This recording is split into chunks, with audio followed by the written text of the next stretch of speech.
दरभंगा के कैदराबाद में स्थित पुराने बस स्टैंड में लगी भीषण आग, लाखों का सामान जलकर हुआ राख। शनिवार की अहले सुबह कैदराबाद में स्थित बस स्टैंड में भीषण आग लग गई। बता दें कि यहां चूंकि बस का परिचालन नहीं होता है और बस का परिचालन 2018 से ही बंद है, फिर भी यहां पर लोग दुकानदारी करते हैं, लेकिन दुकान में आग लग गई, जिस वजह से लाखों का सामान जलकर राख हो गया। वहीं पर मौजूद दुकानदारों ने कहा है कि यह आग कैसे लगी सो नहीं पता, लेकिन अहले सुबह यह आग लगी थी। करीब 3 से 4 के बीच में यह आग लगाई गई थी, जिसमें लाखों के सामान जलकर राख हो गए। तो वहीं अग्निशमन विभाग के 3 गाड़ियों ने इस पर काबू पाया। आइए सुनाते हैं क्या कुछ कहा मौके पर मौजूद लोगों ने। हमारा जनरल स्टोर था, बड़का कटघरा आया था, 50,000 का सामान था।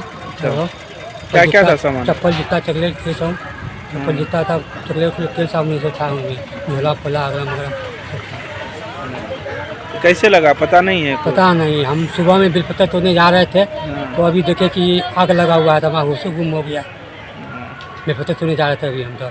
कितने दिनों से था यहाँ पर? 2018 में स्टैंड उठा है, तो कुछ दिन दुकान खोले और कुछ बंद कर दिए, फिर दुकान खोलेंगे तो देखिए ये हंसते हो गया।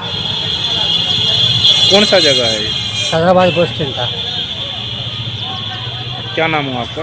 अनिरुद्ध शाह, घर लोहलागंज। होटल था फ्रंट से, और पीछे गोदाम था। उसमें सामान था, आटा मैदा चावल तेल चीनी रिफाइन ये सब था। उसके बाद फ्रिज था, काउंटर था, इन्वर्टर था, बैटरी था, डीप फ्रिज था, तराजू था, अन्य सामग्री और बहुत सारा सामान। जगह कौन सा है? जगह ये कैदराबाद बस स्टैंड, पुराना bus stand, home guard camp पर। तो कैसे आग लगा कुछ पता नहीं? कुछ इसका जानकारी नहीं है, लेकिन ये आगे बाहर से लग के अंदर चली गई मेरी दुकान और गोदाम से।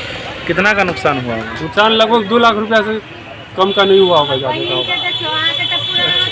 तो फायर ब्रिगेड की गाड़ी आई थी? फायर ब्रिगेड के आगे एक छोटा गाड़ी पहले आई, उसके बाद बड़ा वाली गाड़ी आई, तब जाके काबू हुआ। कितने बजे लगा? वो 3 सवा 3 के लगभग मेरा। क्या नाम हुआ आपका? मेरा नाम श्रवण कुमार है। यहीं पर घर है? हाँ, घर कैदराबाद है। कितना दिनों से कर रहे थे? ये तो बहुत स्टैंड के समय से ही, बहुत दिन से।